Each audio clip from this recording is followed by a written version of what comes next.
Good afternoon. Welcome to the Bulkley Valley Research Center seminar series. We are thrilled to host Deb Wellwood today, looking at community in a complex and uncertain world through her lens of a couple of different frames of her life.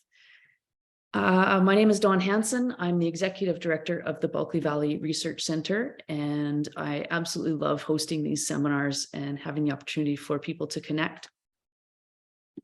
I'd like to acknowledge that I am hosting today from the traditional territory of the Gitumden clan of the Wet'suwet'en Nation on the banks of the Bulkley River. I'd like to also acknowledge our funder support that helps make these seminar series happen, beginning with our members, all of you that purchase a membership through the center.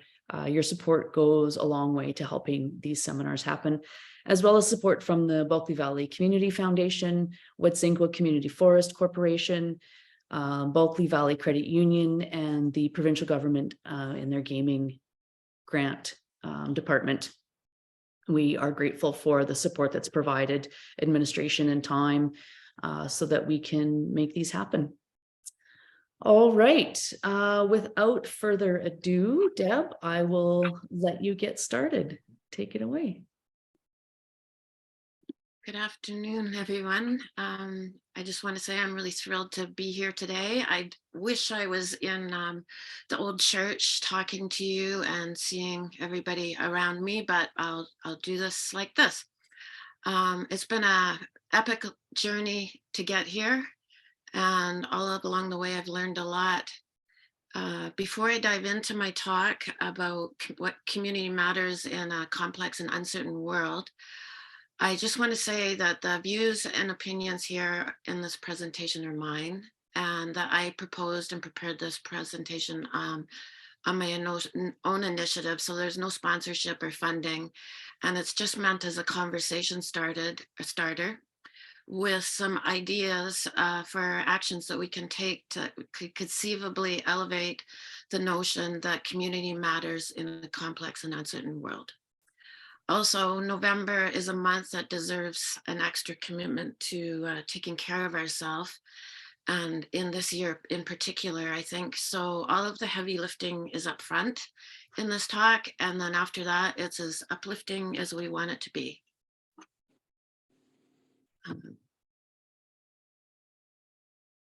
So why am I here? I chose to live in Smithers because we're passionate about our community and the landscape we're connected to. When I arrived in 1996, I discovered the most vibrant and inspiring town that I'd ever encountered. People arrive here and they don't leave. Children go away and they come back. And First Peoples have been in relationship with this land since time immemorial.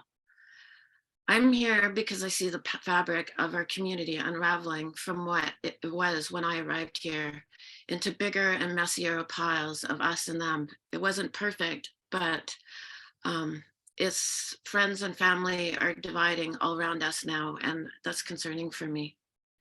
I'm here today because life experiences, percolating thoughts, illuminating conversations with innumerable people around our community in all walks of life, in industry, in government, in NGOs and elsewhere.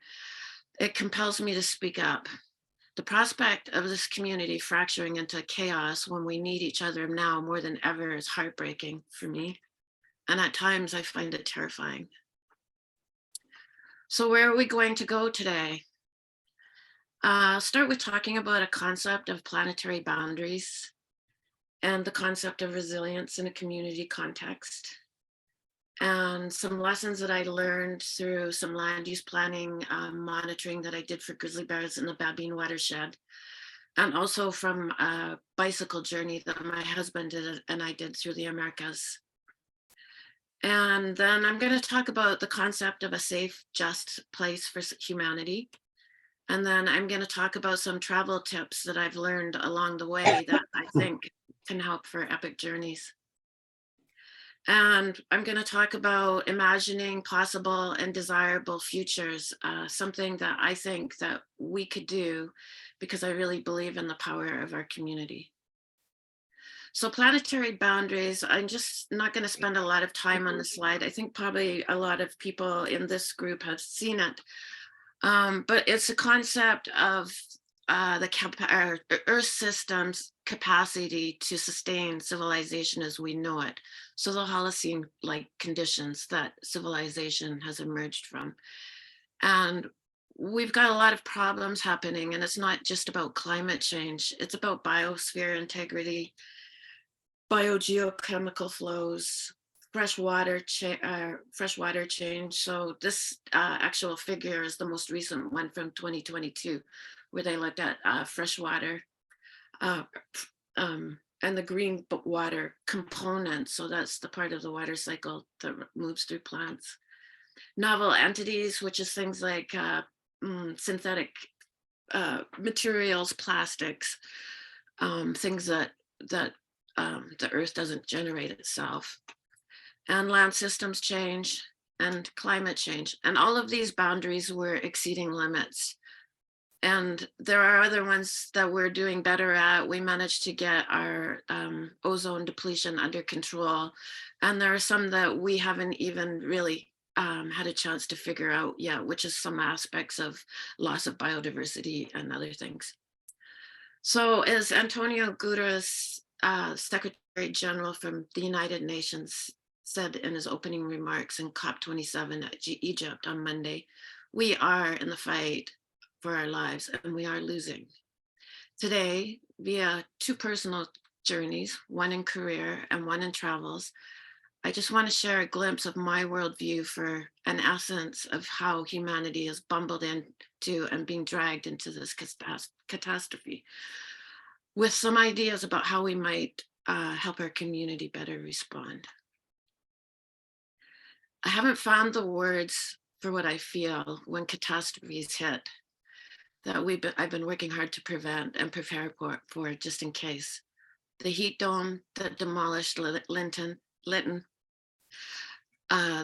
intertidal zone on the coast turning into death traps, the wildfires that spewed smoke that a young woman dear to me was forced to breathe in the final weeks of her pregnancy, the catastrophic floods and landslides in the landscapes of my childhood and ancestors. And from my bicycle trip, I can't say how I felt when Hurricane Otto hit in Nicaragua and Costa Rica, farther south and harder than it's ever hit before in recorded history. Or when most of Peru was engulfed in landslides when Lothar and I were going into the country in 2017. Nor the day I got off Napo River, a tributary on the Amazon, and I learned that the Slims River in Kluane National Park, a place I had worked for over a decade, had changed from flowing east to Kluane Lake to flowing south to the Alsek. That one knocked the breath out of me, and the empty space was filled by nausea.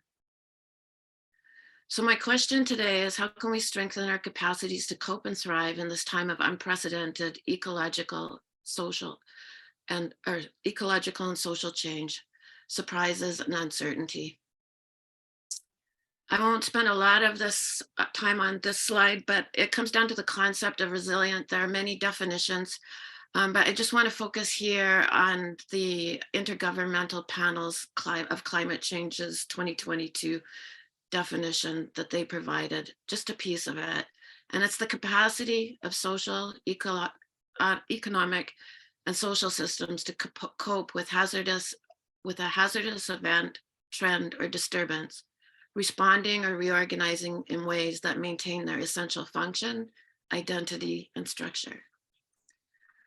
Fortunately, resilience is something that I know can be learned and practiced. We can also do it to help those closest to us to be resilient. But what about the resilience of our community? If some of us are resilient to the changes we're facing and others are not, then what are we left with?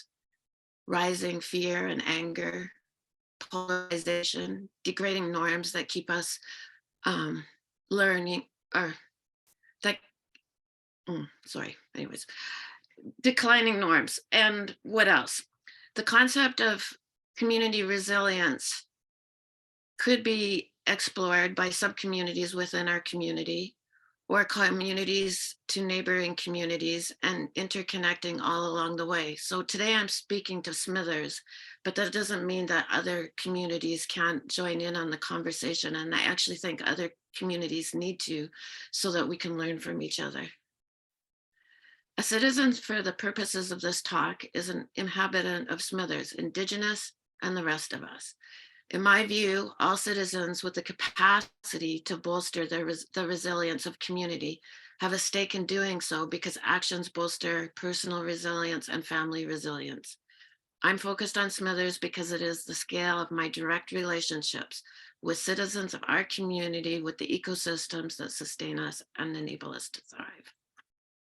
Also, for the sake of time, I'm going to assert the assumption that it is in the public interest to clarify and secure our common interests in ways to keep our community resilient enough to get through the challenges ahead.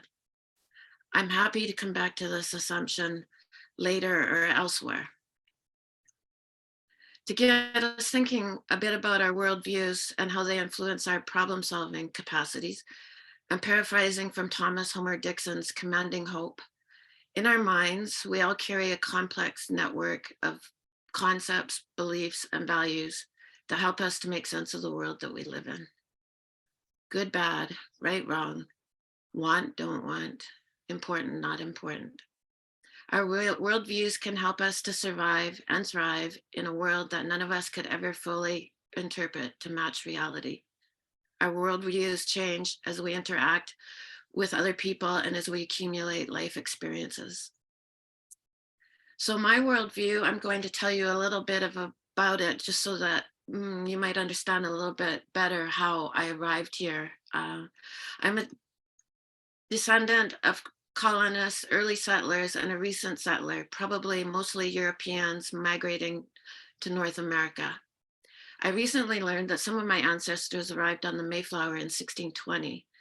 For a moment, I thought this was something, until I learned that there were 35 million of us descendants. The most recent immigrant in my lineage was my maternal grandfather, a Swede-Finn logger who immigrated to Canada from Finland in 1930, the beginning of the Great Depression. My parents were born in Nanaimo and New Westminster, both children of World War II, which I recently realized is probably a big factor in how I was raised, steeped in emergency preparedness, service to community, and resourcefulness. I was born in Ladysmith on October 1962, the year that Silent Spring was published and the day the Cuban Missile Crisis came to a head, threatening the world with nuclear annihilation. In the 1970s, the first regulatory initiatives for the environment in Canada were created, including the Canadian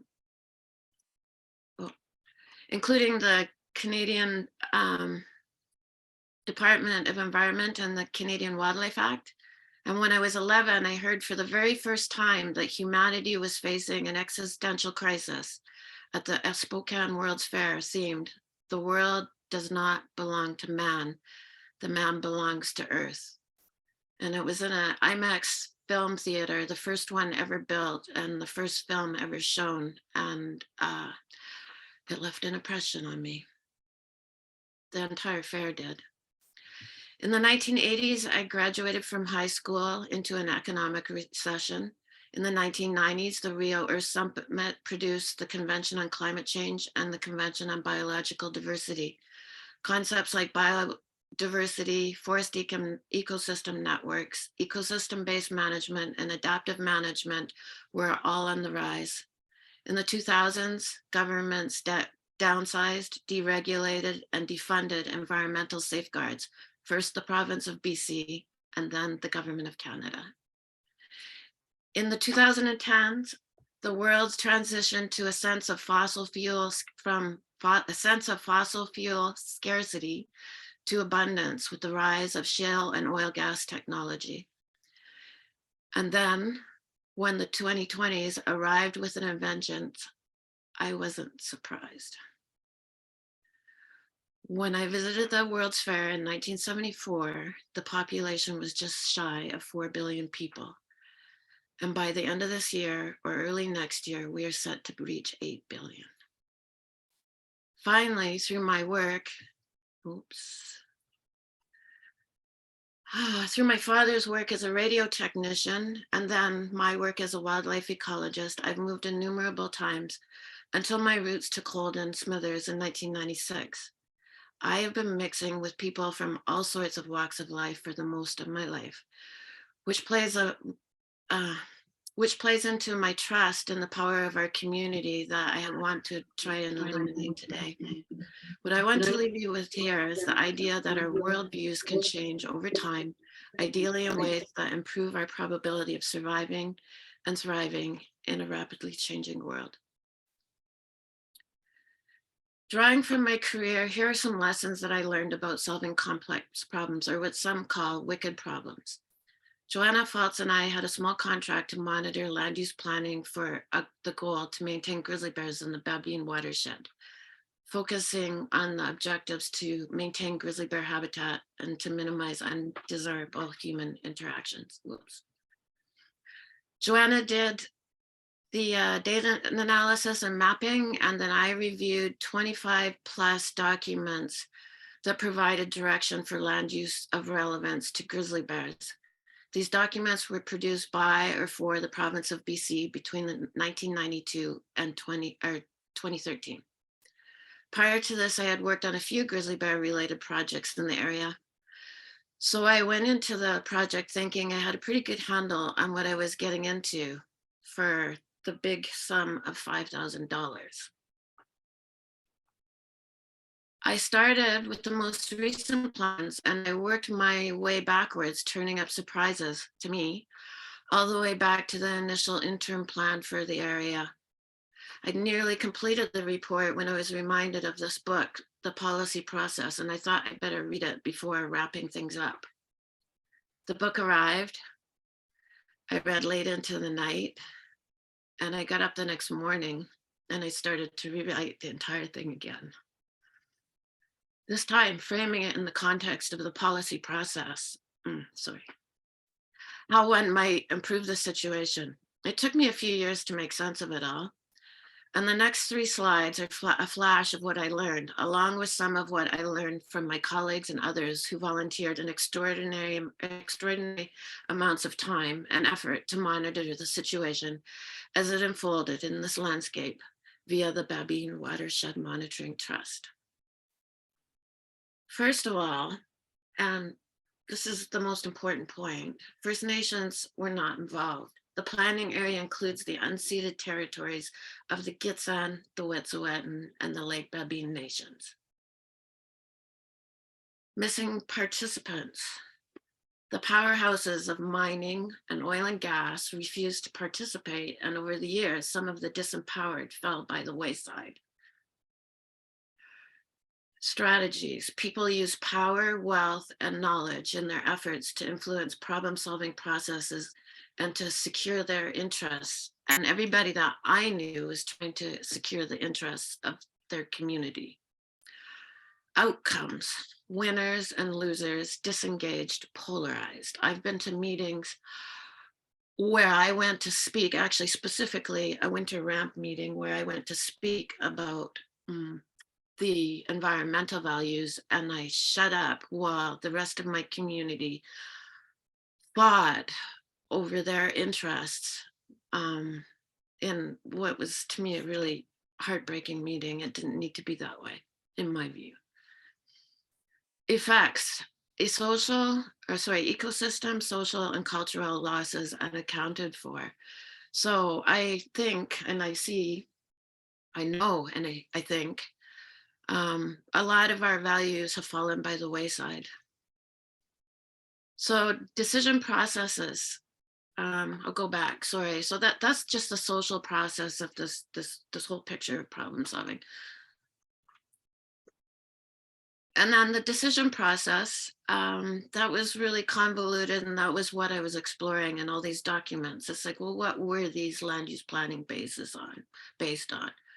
So I went through the knowledge piece just for grizzly bears, and a lot of it was reconnaissance.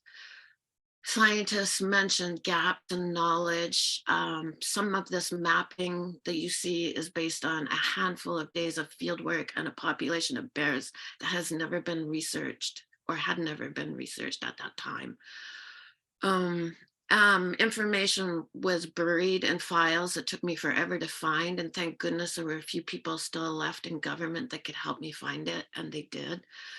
And then some of it was lost. I actually retrieved documents from the shredding or pre-shredding before people were trying to clean up the office, or not people, but given the direction to clean up the office.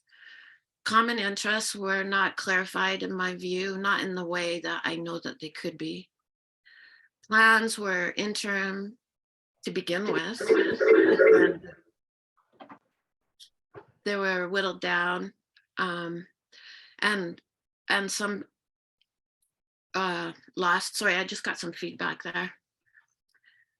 Communications, sometimes they were inclusive or internal, so I saw more of what went behind the scenes than maybe somebody that was just looking at the plans.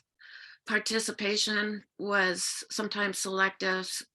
Sometimes people felt marginalized, myself as a scientist.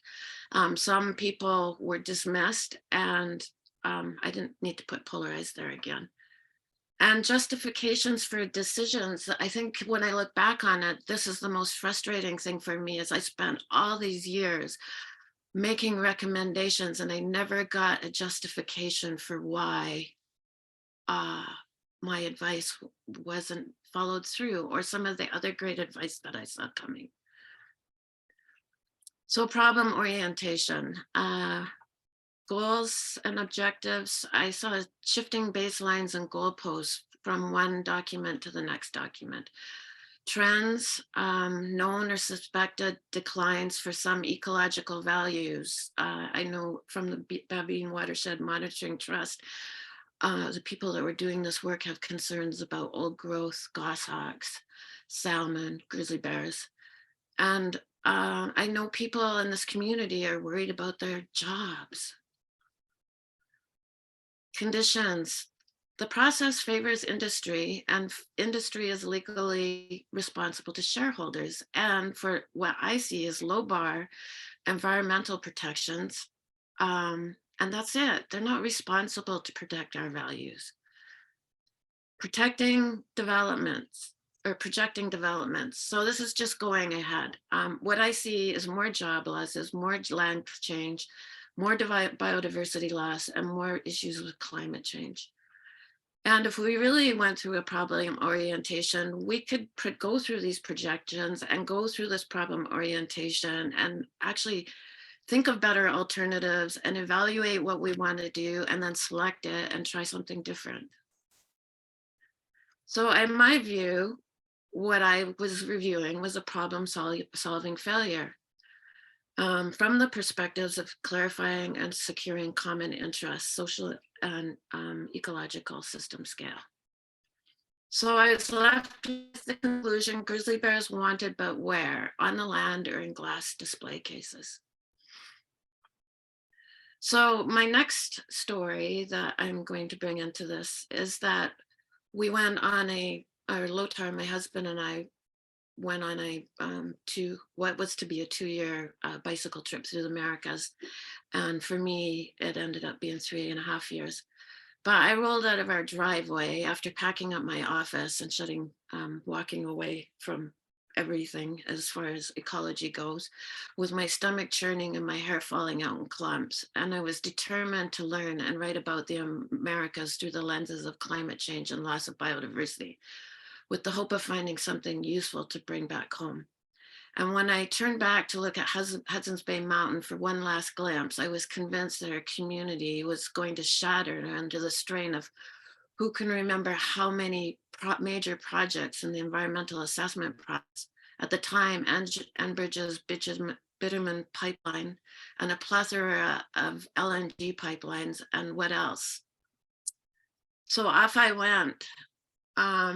Lothar and I traveled across Canada and down the east coast of the US, and we wandered back and forth through Mexico, Central America, and then down the spine of the Andes. Our original goal was to get to Ushuaia, Argentina, but for various reasons, we weren't ready to come back home yet, so we continued to ride, and we went up the east coast of South America, where I flew home from Georgetown, Guyana, and Lothar flew to Mexico City with our bicycles and rode back with his son on my bike and him on his bike.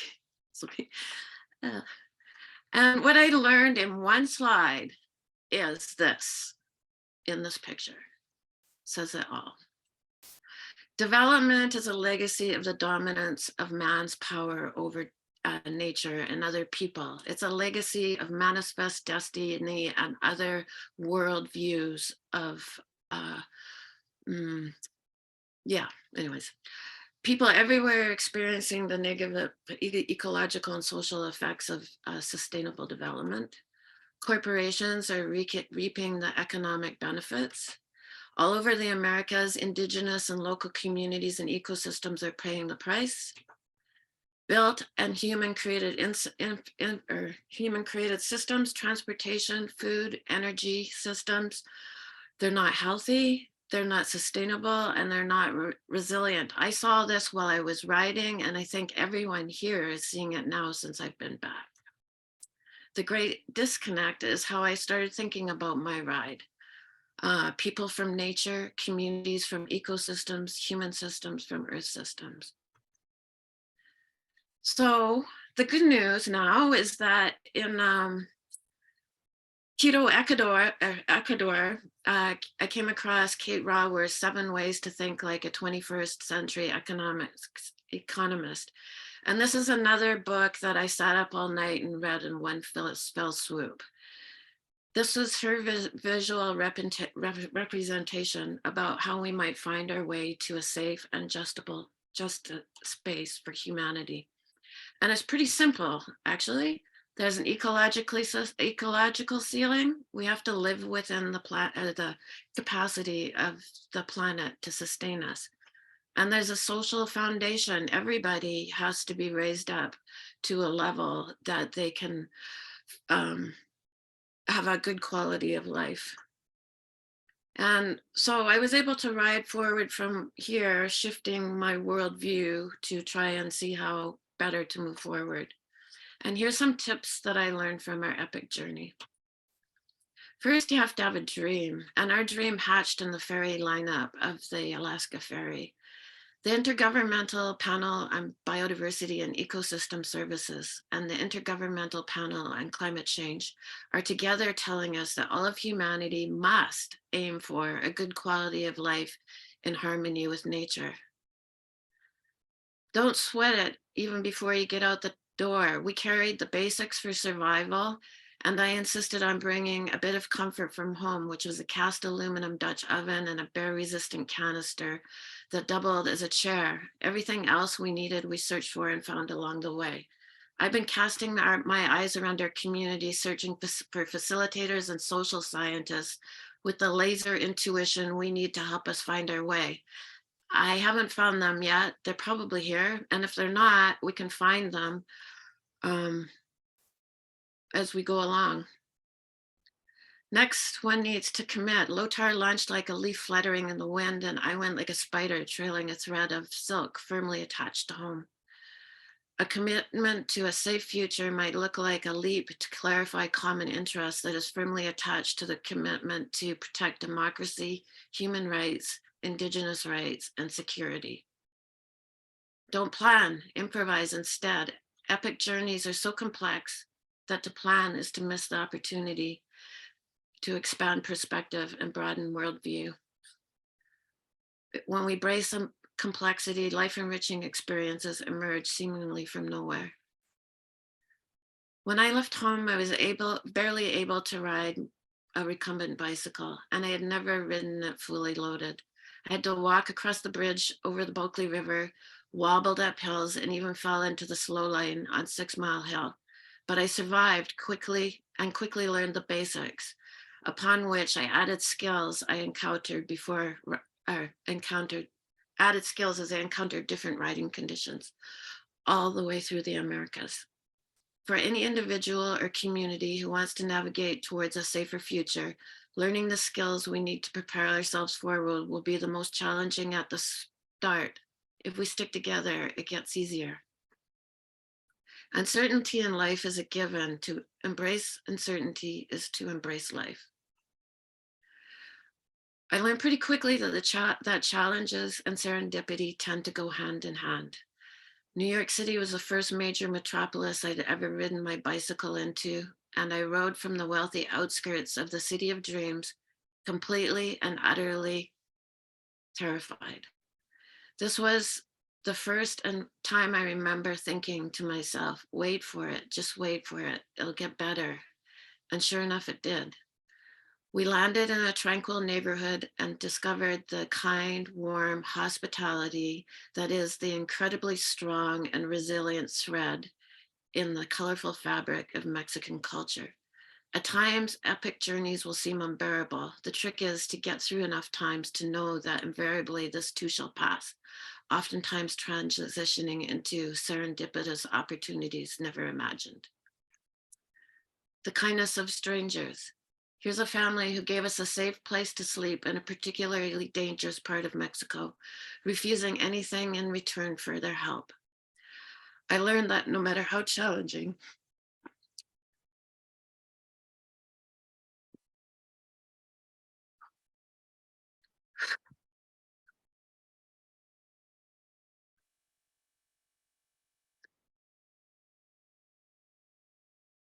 or dangerous, I learned that no matter how challenging or dangerous life gets, the kindness of strangers is an inextinguishable force of humanity. Where kindness goes, we all shall pass. Courage is for survival. Courage to keep going was something that I needed to dig into on a regular basis for this journey. More than once, I asked myself if our dream was worth the extraordinary risks that we sometimes faced, or rather turned our back to. And always the answer was yes. I now realize that I was on a quest to learn how to survive and thrive in a world of chaos and uncertainty, not only for myself, but also for the precious kids in my life, whose futures I hold dear. The power of vulnerability. Somewhere in Mexico, I learned that riding reclined on our bicycles, bellies exposed, as vulnerable as porcupines on our back, was among our most valuable assets for this journey. We had so many conversations with people who walked, rode, and ran beside us to give us local news and encouragement, to warn us about challenges ahead or dangers ahead, or just to run and play and laugh. Curious about this idea from a Mexican hostel, I Googled the power of vulnerability, and remarkably, I discovered Brené Brown's TED Talk, The Power of Vulnerability. I recommend watching it. Innovate what's needed along the way. Here's an entire bicycle shop of mechanics working to fix the crankshaft on my bicycle in Huánuco, Peru. We got to see firsthand the cultural diversity of interest in and need to and capacities to innovate solutions for stubborn problems, particularly through the mechanics who fixed our bicycles. Know what keeps you going. By the time we got to southern Mexico, I knew curiosity keeps me going. It was here at the border crossing Puebla into Oaxaca that I realized crossing borders was like opening a theater curtain to the next act. I got to riding from one region or country to another, excited about what we'd find on the other side, while at the same time worrying about being shaken down by unruly border officials or someone else, a fear that never materialized. All intrepid travelers need the means to recharge. My recharging stations are where I can harmonize with nature. I know this now better than I ever knew before. Trust is an invaluable teacher. While we were traveling, I watched a lot of tourists scurrying past people who didn't fit their worldview to find and gather with people who did. Here's a group of migrants, mainly Haitians, but also Africans, stranded in the Costa Rican side of the Nicaragua border. Hurricane Otto had just narrowly missed us and passed over them. They all had a dream to get to the US, but the US government was paying the Nicaraguan government to block their passage. We heard and met extraordinary and heartbreaking stories in our travels, and we learned a lot. Probe the comfort or the boundaries of comfort zones, mentally, physically, and spiritually. Here's an overheated me halfway up a long hill in the hot, humid tropics. To have any hope of reaching our goal, I needed to probe the boundaries of my comfort zones innumerable times. Sometimes I dropped, tipped, or unraveled into states of uselessness. Ask Lothar. However, in many ways, I got stronger. I got to know my limits are far more beyond my comfort zone. And I now have a lot better understanding of what I need to survive and thrive in this world. To me, this is resilience. Let go of expectations. On epic journeys, they create unrealistic expectations and do more to ruin experience than bolster it. When we were on an eco tour on the Napo River, on a tributary of the upper Amazon, we were joined by two couples. One couple had just arrived from tour in Galapagos. Lothar and I were in states of wonder and awe, while the other couples were lost and amazed and how amazing the Galapagos were, how disappointing the Amazonian rainforest was, where they'd been from, or where they'd been and where they were going to next. Practice perseverance. By the time we arrived at this remarkable series of switchbacks in Peru, I was well versed in the simple act of cranking out the first stroke, in faith that I'd get into the groove sooner or later, rising to a challenge simply because it's worth it.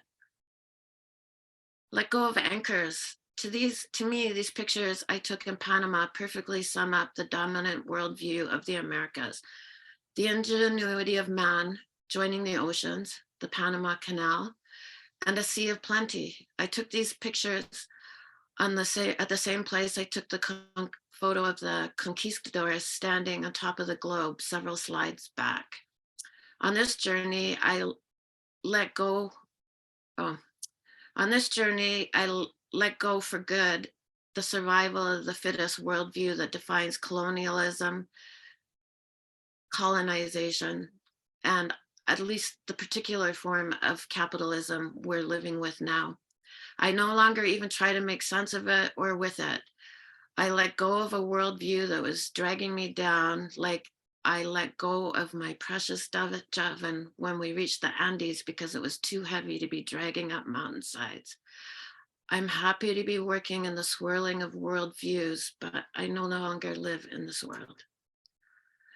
In addition to letting go of worldviews that harm us, it's also important to evolve our worldviews as we go along. Here's an ancient Mayan city, Tikal in Guatemala, a civilization that is thought to have collapsed because their culture was so rigid, they were out of sync with the changes in the natural world around them.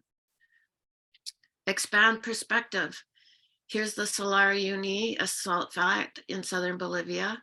This is an area known as the Lithium Triangle in Bolivia, Chile, and Argentina, an area that holds a quarter of the world's known lithium reserves.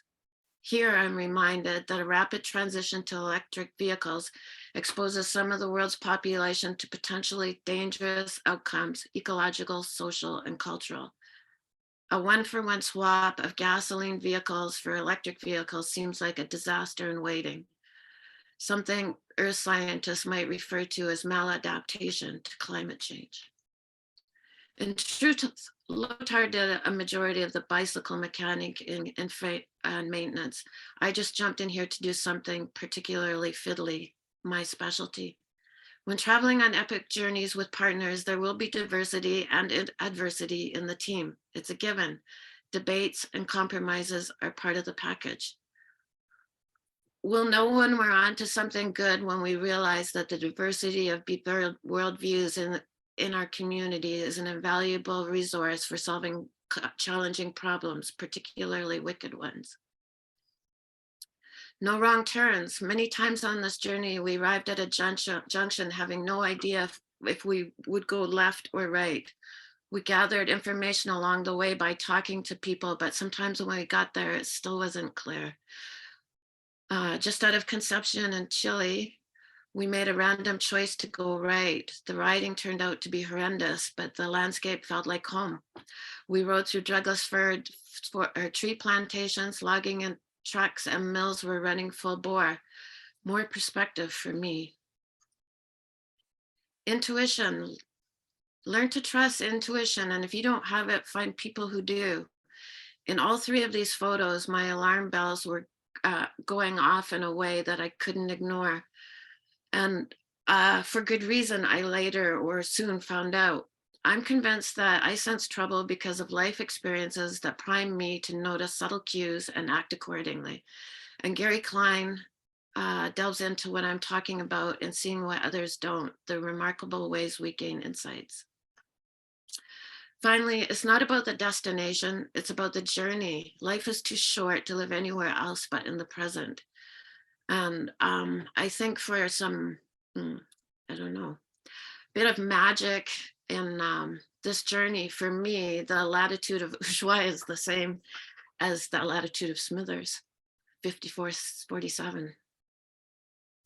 And finally, sometimes it's about the momentum. After hiking south a bit further to Dientos Las Navarinos, we decided to turn north to continue riding back towards home, both of us for different reasons, and together because we were trying to reduce our greenhouse gas emissions. So now I'm going to transition from travel tips for epic journeys to tell you why I think Smithereens need to leave the illusory comforts of status quo to embark on a journey to safer ground. Since we returned home, beyond the bad news about the state of the planet and prospects for civilizations as we know it, I'm finally starting to see a raft of uplifting news forming. I'm seeing a seismic shift to recognize the importance of local and Indigenous communities and collaborative problem solving for landscape stewardship. And I think the power of community is key to breaking the gridlock we're witnessing at higher levels of governance. So I'm just going to quickly go through these slides and in recent reports, but a lot of reports I see rays of light for us as a community. And in this one, I just want to focus on the bold using arts, participatory modeling and climate services and Indigenous knowledge and local knowledge and citizen science. That's the BV Research Center. The intergovernmental platform and biodiversity and ecosystem services, Indigenous peoples and local communities in the Americas provide a plethora of knowledge for managing biodiversity and nature's contribution to people. Really? And the EPIS and IPCC argues for more governance models to move beyond state-based approaches to embrace more collaborative solutions. So to me, this is all super inspiring. And then finally, I just want to say quickly that it's not just about climate change. There are a lot of interacting parts and it's complex, but climate change, good quality of life, and biodiversity are all things that we need to keep our eyes on. And this picture here, I'm not going to spend a lot of time on it, but this is how we got from Smithers to Ushuaia. So the power of community. Communities have the power to reconnect people, ecosystems, place, and our diversity of worldviews, knowledge, skills, expertise, and experience are assets. We can't forget that. And effective emergency response requires a sense of urgency, resilient relationships, a sense of common fate, and a sense of agency, the feeling that we can do something about this. And I think it's all about imagining possible and desirable futures within the capacity of Earth systems to sustain us. It's not a war, it's not a fight. It's about our imaginations. And Thomas Homer Dixon's book, Commanding Hope, was actually probably the last big piece I needed to help put my thoughts together. And not the last big piece. I'm sure my thoughts aren't fully evolved yet. So we need to tap into our moral values that enable us to survive and thrive. And to me, that's community matters, nature matters, generations today living matter, and future generations matter. We can learn to think in systems. Instead of just building the environment, we can nurture our relationships and create networks that keep us resilient. We can create public spaces to imagine these possible and desirable futures, something my father excelled at. People like him don't fight to be heard or to share their wisdom. They're quietly working on somebody's something broken in need of fixing, replacement, innovation, or systems thinking. We need to find these people. We can learn to propagate synergies, and Lothar and I did not always synergize in our efforts to get south, but I think we must have gone every single step in perfect harmony up these stairs. With help, we can transform our stories to better fit the reality of the challenge we face. So that's a picture from the Policy Sciences Problem Solving above. And the Storytellers Foundation, they're doing a Story Shifters practice lab that I'm actually part of right now. And I love it. It's about us helping us transform or shift our views about shift our worldviews. And then in our community, I'm just going to click through slides with places that I look around my community all the time and see, like, this is what we need. This is what we need. This is what we need. This is what we have. It's all here. We don't need anything else. And if we do, we can find it. So I see wayfinders in the Bulkley Valley Research Center, Science and the Public Interest. They've been going from the very beginning since they arrived here, many of them decades ago. And I'm just going to go through slowly. This is actually a provincial report, but there were many people in this community involved in the public consultations. And I feel like our voices were heard in this document. Dave Coates and colleagues, Dave went to talk to all the mayors on Highway 16, or maybe not all of them, but a bunch of them. And what I don't see where all of this wisdom is going. Community resilience, the knowledge pieces, there's lots of it. Our stories, economics, entrepreneurs, stewards, food security, social cultural bridges and connections. Whoever's putting together Smithers talks, I don't know you, but we're on the same wavelength.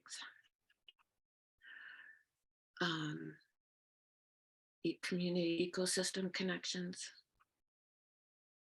communications, financial support. These are organizations. Cassandra Trust, Ellen Hansen has done so much for this community, and I want to write her a letter and thank her. Advocates, the Hilltop Agreement. I wasn't even here when that happened, but somebody told me they were in the Della Herman the day that that was coming together in the late 80s. I got here in 1996. It was a powerful time in this community. And that's what the Bulkley Valley Research Center evolved from, with some of that energy. The Community Resources Board, Bulkley Valley Community Resources Board. The fact that the Community Resources Board is even going despite what we've all been through is a testament to the resilience of our community. And why are not more people involved and with what matters in our valley? All they're asking for is for a public consultation, and the town of Smithers too, with industry, with independent expertise to help us make sense of all of this. Like, how much is that to ask? Teachers in our community, healers in our community, cultural and social support, artists and musicians that can help us to tell our stories in a way that help us to heal and lift our community. So couldn't, oh, thank you. Cycle 16. So last time I gave this talk, it was a bit of a mess. And this is the 4th time I've tried to express these ideas. And this is the first time I feel like I managed to pull it all together in some sort of sensible way. And the last time I gave the talk, Kate Daniels asked me, well, that's fine, but what are the action items? So here they are. Nurture and heal, and these are just a start. Heal relationships, that's our resilience. Celebrate steps in the right direction. Stand for community and ecosystem resilience, principles of ecology and principles of democracy. And I think where the BV Research Center could really help is with helping us to clarify our common and secure our common interests, or at least clarify them. And then I see us like, I'm just trying to think of Smithers and put it in a space that I can keep it together within my relationships, but my relationships go all down this highway. And some actions to start. The BV Research Center, I wanted to talk to the board before this talk, but I haven't, so they don't know I'm asking for this. But I see the potential for to provide public spaces to help our community learn to problem solve more collaboratively and effectively, knowledge-informed, community-based, integrative. And finally, there is no power for change greater than a community discovering what it cares about. And that's all I have time for. There's a couple more slides I'll show you quickly. I have a travel log to summarize what we said, but I think you got the point. And this is my my grandfather and my grandmother setting out 2.5 decades after the invention, or after the Ford Motor Company came up with the seismic idea of using the moving assembly line process to build automobiles, an innovation that transformed the future of our world. And this is for the kids. That's my dad in the middle. There are a lot of kids I care about, and Dad taught me a lot. And this is my attempt to pass on what he gave me.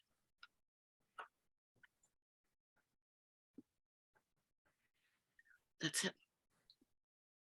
Thank you so much, Deb, for that heartfelt, insightful sharing of your presentation. It's very appreciated.